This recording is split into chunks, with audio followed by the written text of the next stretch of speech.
Pero pasok ang trailer dito. Ayun Ito lang. ang front start ng property. Secondary road. Yan, may two-phase na. Two-phase na ba nga to? Ito yung property yan. Magandang area. Kalalabas ko lang. Hindi ko na yan ay nagbuwabad sila.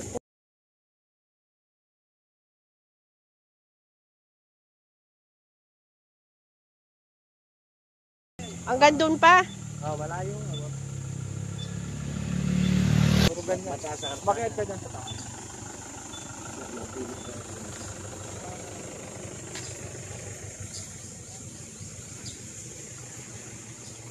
Yung mga magagaling ng mga tingnan mo ang presyo pa ng mga pwede.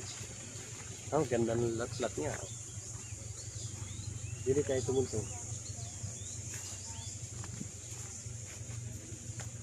Ito, saktong 10 hectare.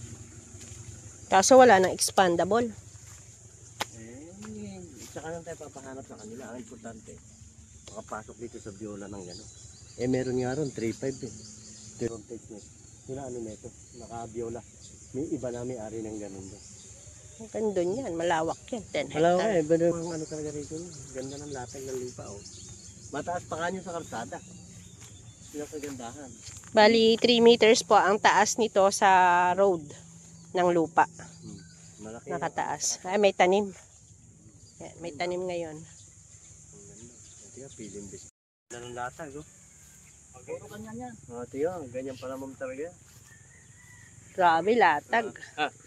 Ganda latag. Pagdakay ano niya, naano ko agad sa kanya, ito merong mas maganda. Kaya inano ko agad siya. Doon tayo sa may gawin puno na yun. Ayan, mga dear clients, ito po ang ating 10 hectares na plat ng area at nakataas pa po sa kalsada ng 3 meters up. So, makikita at matatanaw po natin, napakaganda ng latag ng lupa.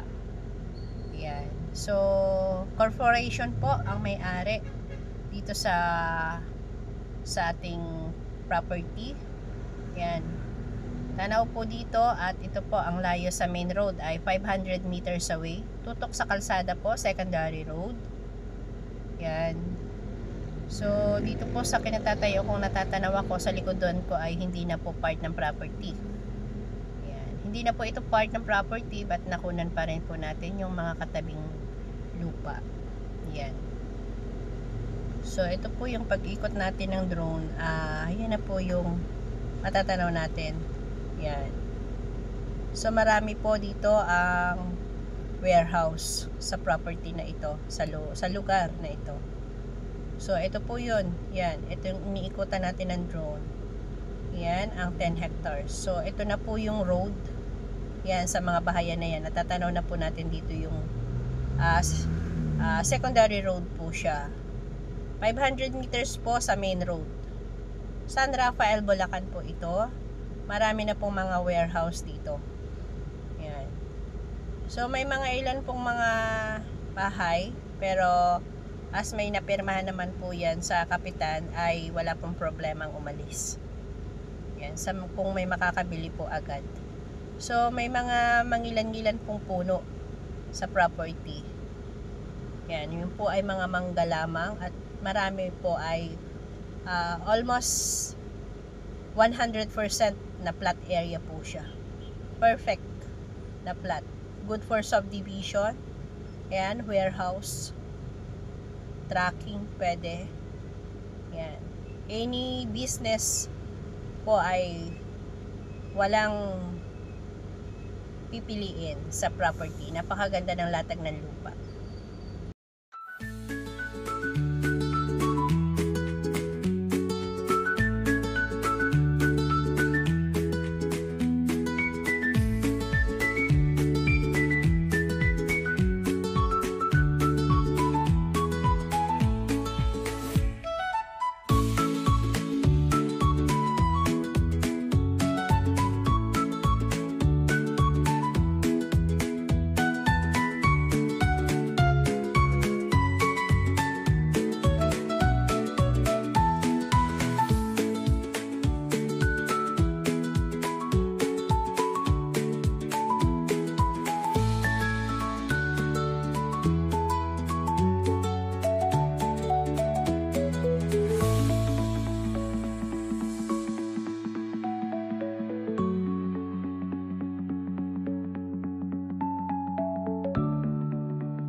Malaki naman yung road yan. Tapos ito for widening na to.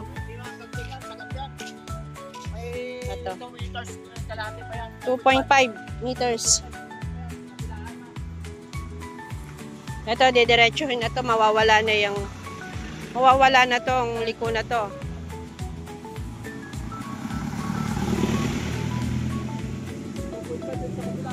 Didiretso lang ako doon Doon.